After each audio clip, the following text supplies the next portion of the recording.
우리는 지난주에 들어와 있었던 한 황당한 사건을 함께 살펴보았습니다. 예정된 7일 마지막 날 주일이었습니다. 바울이 떠나기 전날 말씀 강론과 성도들과의 질의응답이 밤늦게까지 이어지자 하루 종일 고된 노동에 시달렸던 청년 유두고, 하인 유두고가요, 예배당 3층 창문에 걸터 앉아 졸다가 그만 아래로 떨어져 죽었던 겁니다. 의사 누가가 급히 뛰어내려가 보니까요, 이미 육신적으로는 호흡이 끊어져 있었고요. 그래서 의학적으로 사망 선고를 내리게 됐는데요. 그런데 바울이 웅성거리는 사람들 사이를 헤집고 들어가서 그 청년 죽은 유두고의 시신 위에 올라 앉았습니다. 그리고서는 주변을 둘러보면서 놀라운 선포를 하는데요. 떠들지 마세요. 생명이 아직 그에게 있습니다. 자, 여러분, 이 바울의 선포는요, 죽은 유두고를 내가 살릴 수 있다라는 의미가 아니라고 말씀을 드렸습니다. 유두고 안에 주님의 생명이 머물고 있고, 그래서 그가 비록 육신의 생명은 끊어졌을지 모르나 영원한 생명이, 주님께서 그를 영원한 생명으로 인도하신다라는 선포였고요. 이 선포 앞에 죽었던 유두고의 시신, 유두고의 생명이 다시 되살아나는 그런 역사를 경험하게 되었습니다. 자, 이 말씀을 이해하고 해석하는 데 있어서 가장 중요한 것은 앞뒤 전후 맥락을 살피는 것이라고 말씀을 드렸는데요. 한 청년이 죽었다가 되살아난 한 에피소드로만 여겨서는 안 되고요. 이 청년 유두고가 죽었다 살아난 사건이 등장하는 이 맥락은요, 예배 중에, 그리고 죽었다 살아난 유두고가 다시 예배를 드리러 갔다는 맥락, 그래서 예배와 예배 중간에 죽었던 유두고가 다시 살아났다라는 것이 하나님이 전달하기를 원하시는 참된 메시지나 말씀을 드렸습니다. 사랑하는 여러분, 한 주간 동안도 얼마나 고된 삶을 살아오셨습니까? 여러분, 힘들고 지친 심령 위에 주님의 은혜의 담비가 흠뻑 내려져서 이 예배를 통해 죽은 유두고가 다시 되살아났던 것처럼 저와 여러분의 영이 다시 한번 되살아나고 삶의 활력이 다시 한번 되살아나는 그런 놀라운 예배의 능력, 예배의 기쁨을 충만히 경험하실 수 있게 되기를 주님의 이름으로 축복합니다. 자, 여러분, 오늘 본문은요, 들어와 있었던 사건을 뒤로 하고 바울이 떠난 그 다음 행선 여정을 알려주고 있는데요. 자, 이 말씀을 통해서 하나님은 우리에게 또 어떤 교훈을 전달하기를 원하실까?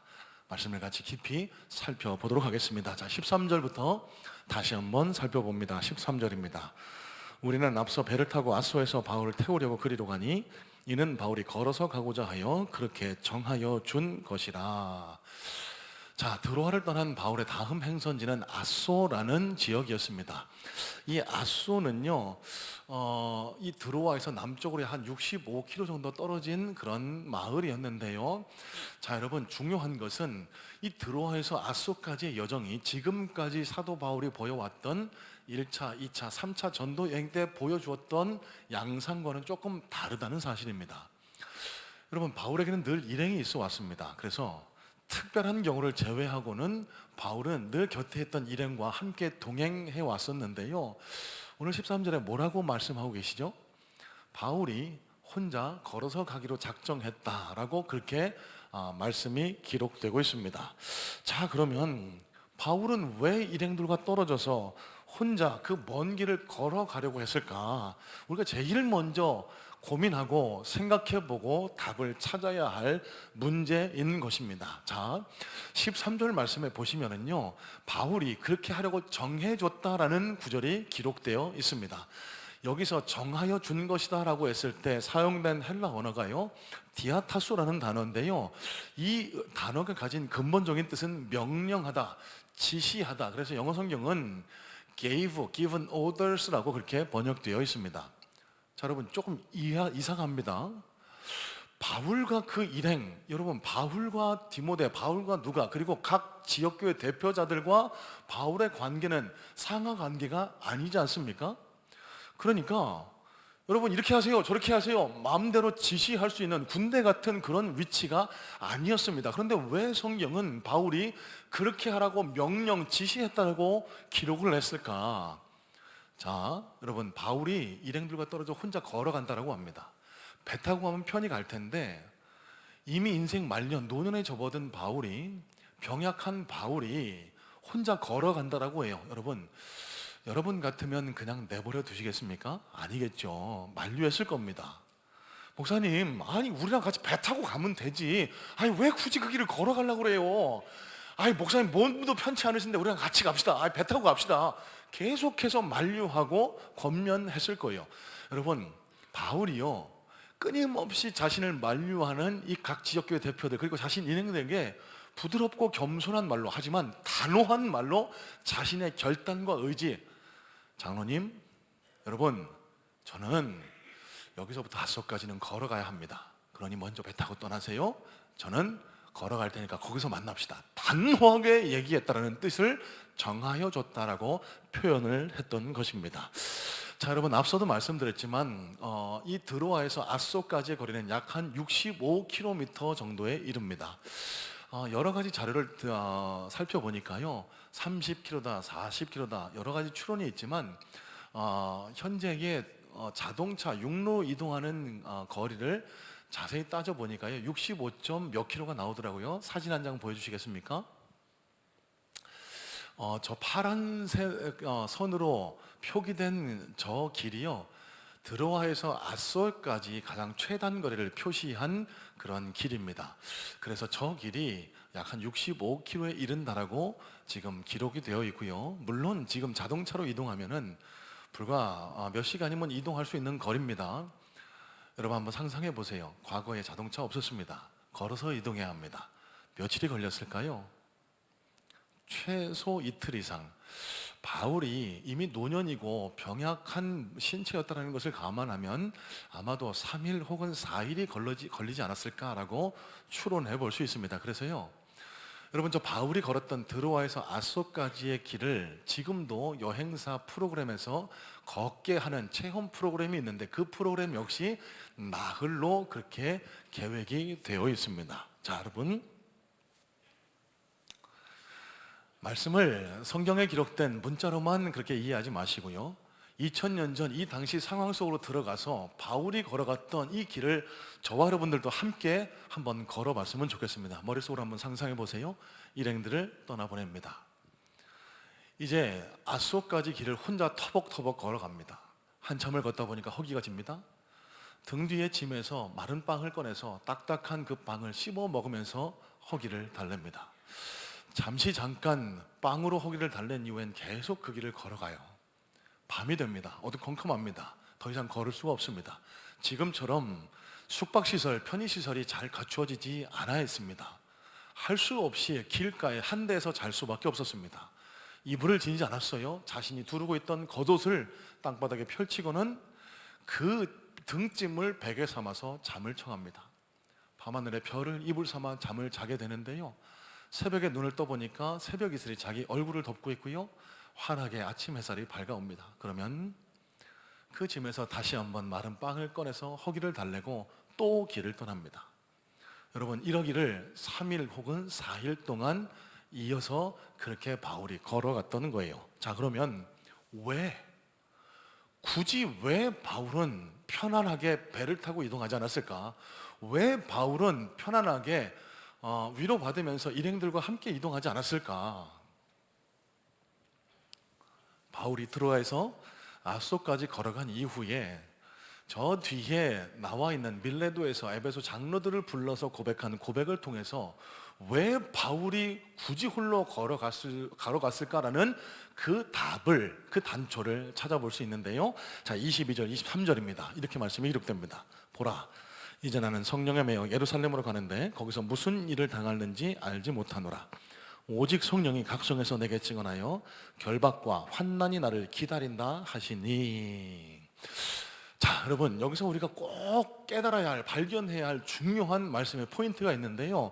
자, 수주 전에 나눈 말씀입니다. 3절 말씀을 보시면 바울의 원래 목적지가 기록되어 있어요. 어디로 가려고 했죠? 예루살렘 교회에 가서 흉년을 당한 그 교회, 예루살렘 교회 성도들에게 구제 헌금을 전달한 이후에는 자신의 목회 본거지인 수리아 안디옥으로 돌아가는 것, 그게 바울의 원래 계획이었습니다.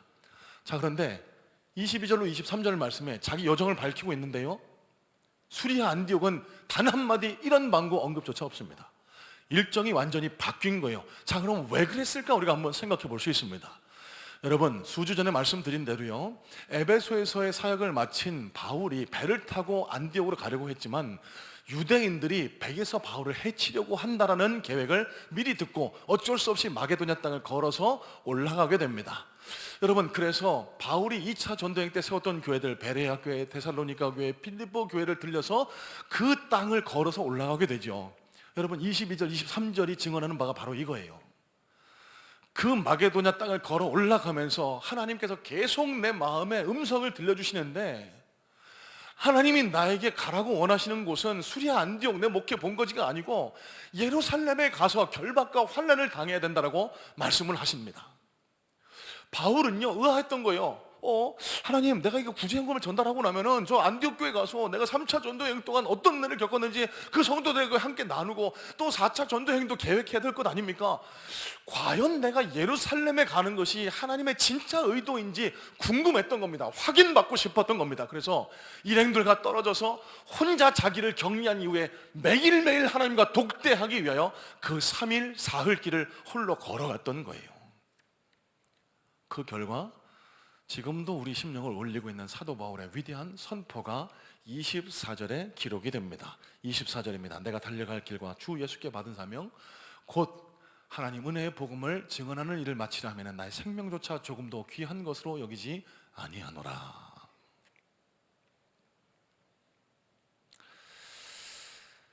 자, 여러분, 그러면 우리는 이제 바울이 왜 그 먼 길을 65km 이르는 먼 드로아에서부터 아소까지의 길을 혼자 일행도 없이 불편을 감수하면서 걸어갔는지를 알 수 있습니다. 자신을 향한 하나님의 뜻을 확인받기 위해서였어요.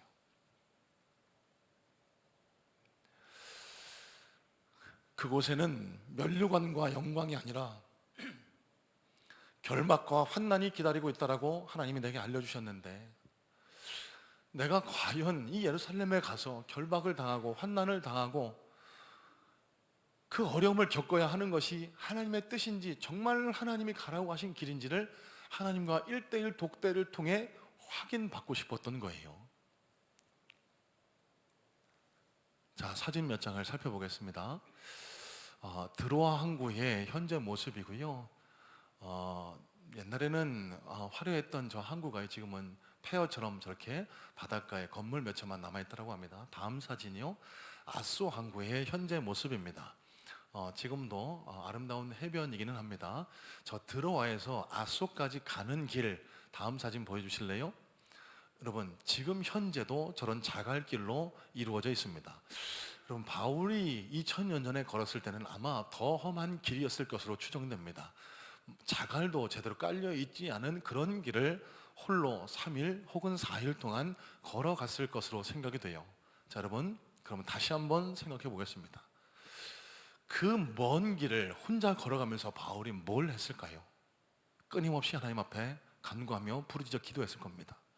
하나님과 대화했을 거예요. 하나님, 성령님이 계속 제 안에 예루살렘에 가서 결박과 환난을 당해야 한다고 하시는데, 하나님, 이게 과연 하나님이 작정하신, 하나님이 계획하신 하나님의 뜻입니까? 하나님, 저 예루살렘에 가면 결박과 환난이 기다리고 있다고 하는데, 하나님, 저 무섭습니다. 하나님, 저 두려워요.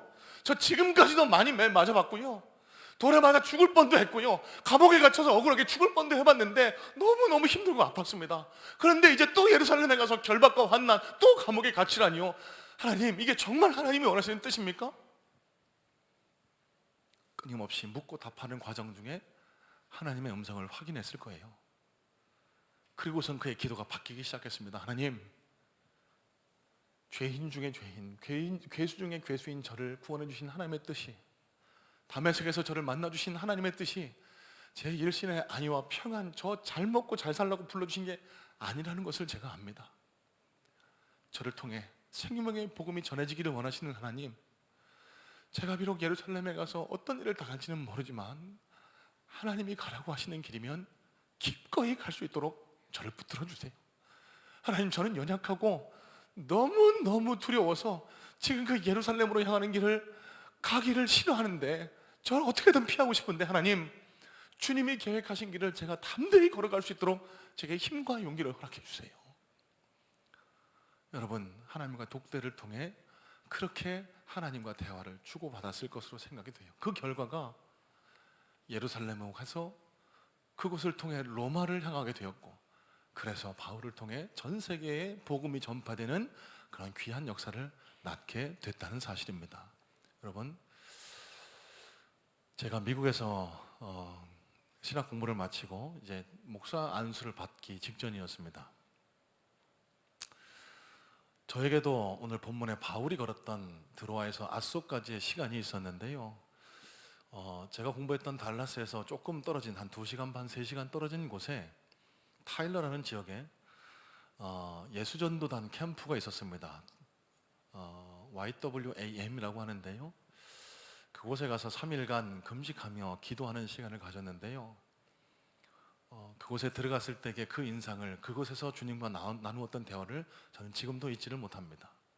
많은 순례자들이, 선교사님들이 다녀간 그 장소에 도착하자마자 마음이 팍 터지면서 얼마나 마음이 뜨거워지고 마음이 열렸는지, 그리고 그곳에서 하나님의 말씀을 묵상하고 기도하는데 얼마나 제 안에 마음에 평안이 왔는지 모릅니다. 여러분, 그때까지만 해도 제가 어디로 가야 할지, 무슨 목회를 해야 할지, 아니 제가 과연 이 목회의 길을 계속 걸어가야 할지 말아야 할지도 정하지 못한 때였거든요.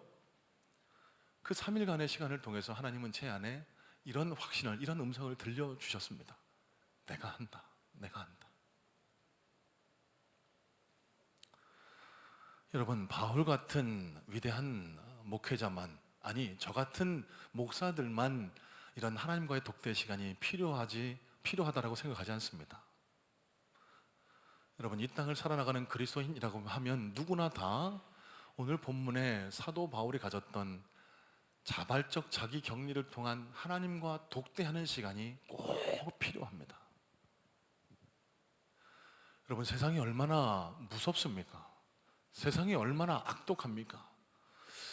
눈 뜨고 나면은 모방범죄, 칼부림, 묻지마 폭행, 살인, 뭐 이런 것들이 날마다 이루어지고 있는 이 악한 세상, 그리고 세상이 얼마나 우리를 흔듭니까? 예수 믿지 않는 사람 봐라, 얼마나 편안하게 사냐, 너도 이렇게 살아라. 이런 유혹 속에서 그리스도인으로 살아남기 위해서는요, 여러분, 우리 모두 다 이 세상의 시끄러운 소리와 자기 자신을 자발적으로 격리시켜서 하나님과 1대1 독대하는 시간을 가질 수 있어야만 합니다. 어떻게 해요? 기도를 통해서, 말씀을 묵상하는 시간을 통해서. 여러분, 그래야만 하루를 살아갈 힘을 얻을 수 있는 거예요. 그래야만 그 한날을 하나님과 함께 동행하면서 그리스도인다운 삶을 살아가실 수 있게 된다는 사실입니다. 이어지는 14절입니다. 바울이 야소에서 우리를 만나니 우리가 배에 태우고 미둘레네로 가서, 자, 혼자 사나흘 길을 하나님과 독대의 시간을 가진 후 아소에 도착한 바울이요, 그곳에서 일행들과 같이 합류를 하게 됩니다. 자, 그곳 아소는요, 앞서도 사진 한 장을 보여드렸지만 굉장히 아름다운 항구 도시, 유명한 관광 도시라고 해요. 자, 다른 사진 한 장 보여주시겠습니까? 물론 관광을 홍보하기 위한 사진이기도 한데, 여러분 얼마나 예뻐요? 가고 싶지 않으세요?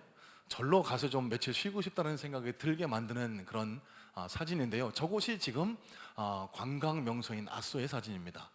이 아소가 유명한 게, 유명한 철학자죠, 플라톤과 아리스토텔레스의 유적이 저 아소에 남아있다라고 해요. 자, 그런데 바울이 아소에 도착해서 해수욕하면서 호수에서 수영하면서 즐겼을까요? 아닙니다. 플라톤과 아리스토텔레스의 유적을 찾아갔을까요? 아닙니다. 서둘러서 다음 행선지로 향하게 되는데요, 말씀 15절에 보니까 그 다음 날엔 기오, 그 다음 날에는 사모에 들러 그 다음 날 또 밀레도에까지 이르게 됐다라고 성경은 표현을 합니다. 여러분, 이 밀레도라는 도시는요, 저 드로아에서 남쪽으로 약 250여 킬로 떨어진 곳에 위치한 도시인데요. 자, 지도 한 장 보여주시겠습니까? 우리가 계속해서 살펴보고 있는 사도 바울의 3차 전도 여행 경로입니다. 저 터키 북서부 지역이 드로아고요, 쭉 남쪽으로 내려오시면 작은 점으로 밀레도라는 지역을 보실 수 있습니다. 여러분, 이 밀레도가 왜 중요할까?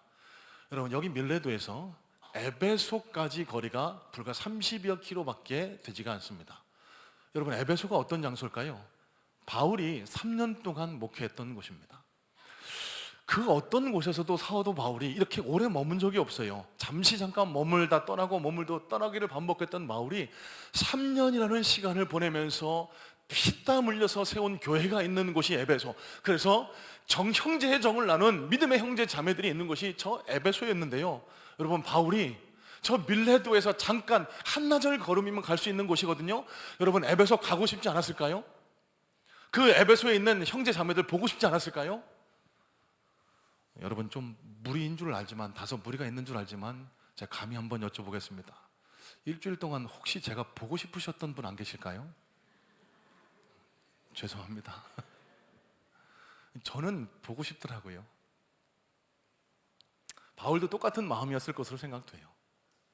피땀 흘려서 눈물을 뿌려서 세웠던 그 에베소 교회, 그곳의 형제 자매들, 여러분 보고 싶지 않겠습니까? 그런데요, 바울이 밀레도에서 에베소를 들르지 않습니다. 곧장 예루살렘으로 향했더라고 성경은 기록을 하는데요. 자, 16절 말씀입니다. 바울이 아시아에서 지체하지 않기 위하여 에베소를 지나 배 타고 가기로 작정하였으니 이는 될 수 있는 대로 오순절 안에 예루살렘에 이르려고 급히 가미러라. 자, 여러분, 왜 바울이 에베소를 바이패스 지나치면서까지 예루살렘에 빨리 가려고 했을까? 여러분, 이 오순절이라는 명칭에 대해서 이해하는 것이 필요한데요. 오순절은요, 6월절 다음에 50일, 오순, 50일이 지난 날이라고 해서 그 명칭을 오순절이라고 붙였고요. 이 6월절 지난 다음부터 7일이 일주일이죠. 7번 지나야 된다는 의미에서 77절, 오순절과 77절은 동일한 의미입니다. 또 이때가 공교롭게 볼이나 밀, 추수, 수학기라고 해서 지금 우리가 지키고 있는 맥추감사절과 동일한 의미를 지니고 있어서 맥추절이라고도 불리게 됩니다. 그러니까 오순절, 77절, 맥추절은 똑같은 단어인 거예요. 자, 그러면 왜 바울이 에베소를 지나치면서까지 오순절 안에 예루살렘에 가려고 했을까? 여러분, 아침에 예배 드리러 오셔갖고 산수 같이 하자 그러면 조금 마음이 상하실 거잖아요. 여러분, 한번 그냥 들어만 보세요. 지금 사도 바울의 여정을 쭉 다시 한번 거슬러 보겠습니다. 자, 6절 말씀에 의하면 바울이 빌립보에서 무교절을 보냈습니다. 이 무교절은 6월절 다음 일주일 기간이니까 그 빌립보에서 7일을 보낸 거예요. 그 다음 날로부터 드로아에 가기 위해서 에게해를 건너는데 닷새가 걸렸다라고 기록되고요. 드로아에서 다시 7일을 머뭅니다. 또 드로아에서 아소까지 걸어가는데 3, 4일이라고 치고 지금 16절 말씀처럼 밀레도에 이르기까지 약 나흘이 걸렸다라고 치면 이 빌립보에서 여기 밀레도까지 걸린 총 날수는 약 한 26일에 이릅니다. 자, 앞서서 6월절 다음에 며칠 지나야 오순절이라고 했죠? 50일. 그러면 50에서 26을 빼보세요.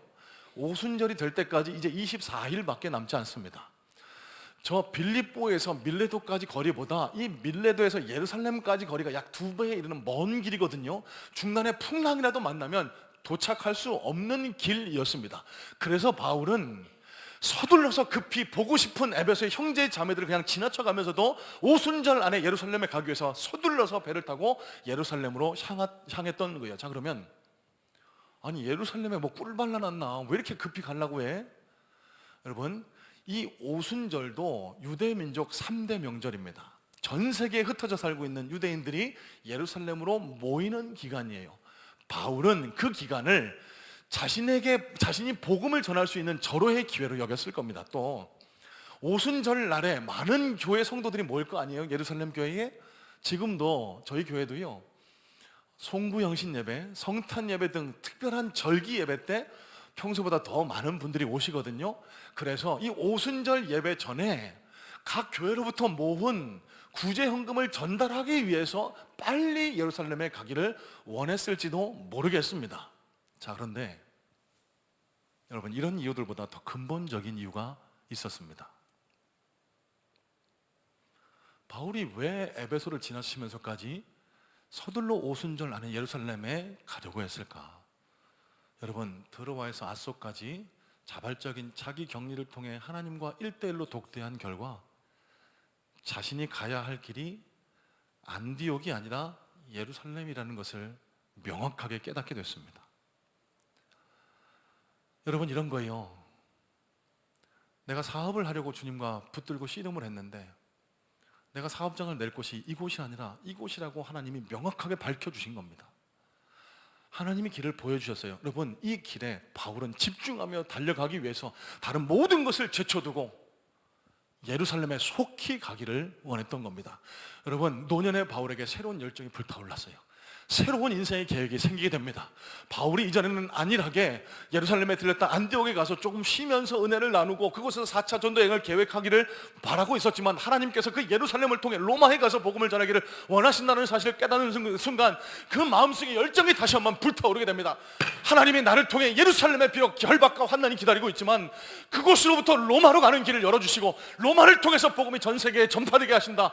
이 열정에 바울은 한시도 지체할 수가 없었던 겁니다. 그래서 에베소에 가서 쉬고 석불의 정을 나누고 그 좋은 시간을 보낼 수도 있었지만 모든 것을 뒤로 제끼고 서둘러서 오순절 전에 예루살렘에 가기를 원했던 거예요. 자, 여러분, 어떻게 이게 가능할까? 앞서 말씀드렸듯이 세상과 일행과 자기를 격리시켜 자발적 격리를 통한 하나님과 1:1 독대, 그렇게 하나님의 음성을 들었고 하나님의 계획하심을 깨닫게 된 결과 사도 바울 안에 이런 새로운 목표와 비전이 생겨날 수 있었던 겁니다. 지금 7월달, 8월달 기간 동안 이열치열 운동을 열심히 진행해 왔습니다. 목사님, 난 바쁘고 막 힘든데 뭐 기도하라고 그러고 뭐 이렇게 말씀 보라고 그러고 너무 힘들어요. 잘 못하겠어요. 자, 여러분, 그 이열치열 운동과 동일한 이 드로아에서 아소까지의 자기 격리를 통한 하나님과의 독대, 이게 어떤 유익이 있는지를 제가 말씀드리면 여러분 다시 열정이 불타오르지 않을까요?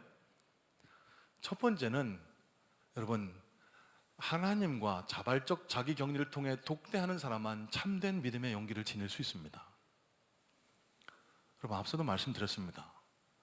바울이 성령님을 통해 확인한 메시지는요, 예루살렘이 자기 가야 할 길이었지만 그곳에는 영광과 박수가 기다리는 게 아니라 환난과 결박이 기다리고 있다라고 해요. 여러분, 바울이 두렵지 않았을까요? 두려웠을 겁니다. 처음 매를 맞을 때는 멋모르고 맞을 수 있습니다. 처음 감옥에 갇힐 때는 멋모르고 갔다 올 수 있습니다. 그런데 그걸 경험한 사람은 그 뇌에 인지가 돼 있거든요. 절대로 두 번 다시 경험하고 싶어 하지 않아 합니다. 여러분, 그렇게 보면 이 예루살렘은요, 하나님이 가라고 하신 이 길은요, 바울이 절대 가서는 안 될 길이었습니다. 그런데 바울이 지금 담대하게 한치의 주저함 없이 지금 예루살렘을 향해 가고 있죠. 어떻게 이게 가능했을까요? 드로아에서부터 아소까지 걸었던 그 3일간의 자발적 자기 격리, 하나님과의 독대를 통해 얻어진 믿음의 용기였습니다. 여러분, 이 믿음의 용기가 오늘을 살아가는 저와 여러분들에게도 반드시 필요해요. 여러분, 또 말씀드립니다. 참된 믿음은요, 잠시 잠깐의 정서적인 고조가 아닙니다. 수련회 가서 막 뜨겁게 기도하고 막 목이 터져라고 막 찬양하고 잠시 잠깐 뜨거워졌던 것, 여러분, 그게 진짜 은혜가 아니에요. 물론 그것도 은혜입니다만 진짜 은혜는요, 은혜 받았어? 그러면 한번 은혜 받은 사람답게 한번 살아봐. 주일날 말씀을 통해 마음이 뜨거워집니다. 그렇게 살아야 되겠다. 그러고 나서 세상 사람들과 똑같이 살아가? 여러분, 그건 진짜 은혜가 아닙니다. 그건 참된 은혜가 아니에요. 여러분, 우리의 예배는 이 예배가 마쳐진 이후 성전문을 나서는 순간부터 시작된다라고 말씀을 드렸습니다. 세상 한가운데서 내가 서 있어야 할 그곳에서 삶의 예배를 어떻게 드리냐가 우리가 하나님 앞에 드려야 할 참된 예배라고 말씀을 드렸어요. 그러면 우리가 어떻게 이 삶의 예배에서 성공할 수 있을까? 믿음의 용기를 지닐 수 있어야 합니다. 세상이 우리를 유혹하고 우리를 넘어뜨리려고 할 때마다 참된 믿음의 용기, 하나님이 나를 붙들고 계신다, 하나님이 나와 함께하고 계신다, 이 믿음의 용기가 있는 사람, 이런 그리스도인만이 세상 속에서 하나님이 원하시는 삶의 예배를 올려드릴 수 있는 거예요. 이게 어떻게 가능할까요? 세상과 격리하는 겁니다. 유튜브, TV, 오락, 여러 가지 나를 혼란하게 하는 것들로부터 나를 따로 떼어내서 조용히 하나님의 말씀을 묵상하고 주님과 기도로 대화하고 호흡하는 그 하나님과의 독대가 없다면 참된 믿음의 용기는 주어질 수가 없습니다. 여러분, 용기가 인간, 사람으로부터 나오면 그건 만용이 될 수 있습니다. 허세가 될 수 있습니다. 용기 있는 척, 안 무서운 척, 이게 만용이고 허세죠. 여러분,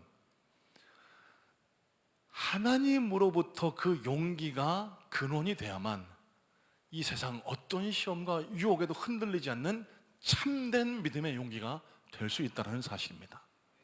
저와 여러분들을 참된 그리스도인으로 만드는 것은 자발적 자기 격리를 통한 하나님과 독대의 시간이라는 사실을 거듭 강조해 드리고 있는 거예요. 자, 또 자발적 자기 격리를 통해서 하나님을 독대한 사람이 얻을 수 있는 유익 두 번째는요, 그런 사람, 하나님과 독대하는 사람은요, 한시도 시간을 허투루 허비하지 않습니다. 자, 여러분, 오늘 본문 말씀 16절에 지체하다라는 단어가 기록되어 있습니다. 이 지체하다라는 단어가 헬라 원어로 크로노트리베오라는 단어가 쓰였는데요, 이 단어 합성어입니다. 크로노스, 시간이라는 단어와 트리보, 이 트리보라는 단어는 문지르다, 흩어버리다, 비비다라는 뜻을 가지고 있거든요. 그래서 이 단어가 가지고 있는 근본적인 뜻은 시간을 비벼서 건날려 버린다라는 의미를 지니고 있습니다. 여러분, 많은 사람들이 지금도 시간을 흔들려 비벼서 건날려 버리고 있지 않습니까? 자기 쾌락에 젖어 살기 위해서 태만 게으름 때문에 자신에게 주어진 그 소중한 시간을 건날려 비벼서 없애버리는 이런 안타까운 일들이 지금도 많이 벌어지고 있어요. 여러분, 바울이요, 조금도 지체하지 않았다라고 했습니다. 이 말은 자기 삶의 목표가 정해졌습니다. 사명이 정해졌습니다. 그 목표, 사명에 집중하는 거예요. 그래서 조금도 자기 자신을 위해서 쾌락에, 게으름에, 태만에 자기 자신의 시간을 비벼서 건날려 버리지 않았다라는 사실입니다. 이런 맥락에서 사도 바울은 시간을 엑사고라죠, 건져 올렸던 참된 인생의 지혜자였습니다. 여러분, 이 땅을 살아가는 많은 사람들에게 공평하게 주어진 것이 시간입니다. 저에게도 오늘 24시간이 주어졌고요, 여러분들에게도 동일하게 24시간이 주어졌습니다. 지금 예배를 드리지 않고 세상을 유리하고 있는 사람들에게도 동일하게 주어진 것이 24시간입니다. 여러분, 참 감사하고 귀한 것은 저 여러분들은 지금 시간을 건져 올리고 있잖아요. 세상 사람들은 지금 그 시간을 자기 쾌락을 위해, 자기 태만을 위해 사용하느라 비벼서 건날려 버리고 있다는 사실입니다. 여러분, 오늘뿐만 아니라 저와 여러분의 순간순간이 비벼서 건날려 없애버리는 무의미한 시간이 아니라 의미를 건져 올리는 시간, 반짝반짝 인생을 빛나게 해줄 수 있는 그런 의미 있는 시간이 될 수 있기를 주님의 이름으로 축복합니다. 여러분, 이게 어떻게 가능할까요? 매일매일 말씀과 기도로 주님과 1대1 독대하는 사람에게만 가능한 일이라는 거예요.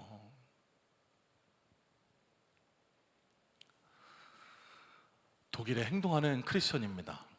베르너 하이젠베르크라는 과학자가 있는데, 이 과학자가 24살에 앞에 보이는 부분과 전체라는 물리학 이론을 발표하게 됩니다. 그래서 불과 31살에 노벨 물리학상을 받은 천재 물리학자거든요. 이 하이델베르크는 독실한 기독교인이기도 했습니다. 2차 전쟁, 2차 세계대전 당시였는데요, 히틀러에게서부터 한 명령, 오더가 떨어집니다. 핵폭탄을, 원자탄을 개발하라는 명령이었습니다. 그런데 하이젠베르크가요, 자신의 능력이면 개발할 수 있음에도 불구하고 의도적으로 원자탄 개발을 지연시켰습니다. 왜일까요? 내가 이 악마의 무기를 개발하면 수많은 무고한 생명이 살상될 것이라는, 그건 하나님이 기뻐하지 않는다는 믿음 때문에 의도적으로 핵폭탄, 원자탄 개발을 지연시켜서 결국 연합군이 승리하게 되는 그런 결정적 기여를 한 사람으로 기억되고 있는 사람입니다. 행동하는 크리스천, 용감한 크리스천의 한 대표적인 인물로 보여지는데요, 저 하이젠베르크가 아메리카 대륙을 처음 발견한 콜럼버스가 왜 위대한지에 대해서 이렇게 말을 했습니다. 여러분, 한번 잘 들어보세요. 아메리카 신대륙을 발견한 콜럼버스의 위대성을 어디에서 찾을 것인가? 그것은 지구가 둥글기 때문에 계속 서쪽으로 항해하면 결국 인도에 도착할 것이라는 그의 판단이 아니었다. 그 판단은 이미 다른 사람들에 의해 제기되는 것이었다. 혹은 그의 용이 주도한 탐험 준비와 선박에 대한 그의 전문 지식이 신대륙을 발견케 했다고 말할 수도 없다. 당시 그런 사람은 유럽 내륙에 얼마든지 있었기 때문이다. 콜럼버스의 위대성은 이미 자신이 잘 알고 있는 대륙을 떠나 배가 비축한 식량과 장비만으로는 결코 출발점으로 되돌아올 수 없는 길을 향해 계속 항해한 결단과 용기였다. 여러분, 이게 무슨 말일까요? 콜럼버스가 제일 처음 아메리카 대륙을 발견하게 되죠. 여러분, 이 당시에 수많은 선장들이 있었습니다. 지구가 둥글다는 것도 알았습니다. 계속 가면 다른 땅이 있을지도 모른다는 믿음을 다 알고 있었습니다. 그런데 딱 한 사람, 콜럼버스만 믿음대로 행동했던 거예요. 자기가 가지고 있는 신념대로 행동한 결과 아메리카 대륙을 처음 발견하는 열매를, 위대한 성공을 거두게 되었다는 사실입니다. 여러분, 그리스도인들에게도 똑같이 적용되는 이야기라고 저는 생각합니다. 여러분, 우리 모든 그리스도인들은 하나님이 우리에게 어떤 삶을 원하시는지 너무 잘 알고 있습니다.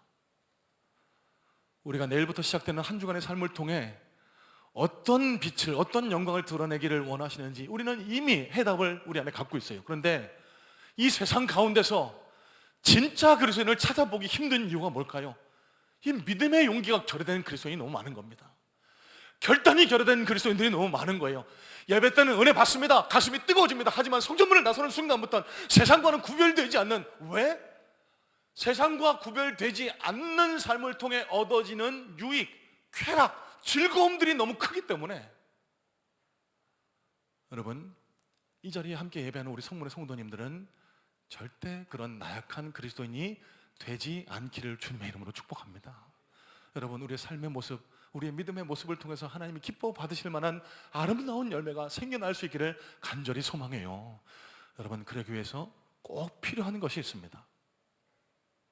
하나님으로부터 오는 믿음의 용기, 그 결단을 얻기 위해서 자발적으로 세상과 격리해 사도 바울이 걸었던 것처럼 하나님과 1대1로 매일매일 독대하시기를 주님의 이름으로 권면드립니다.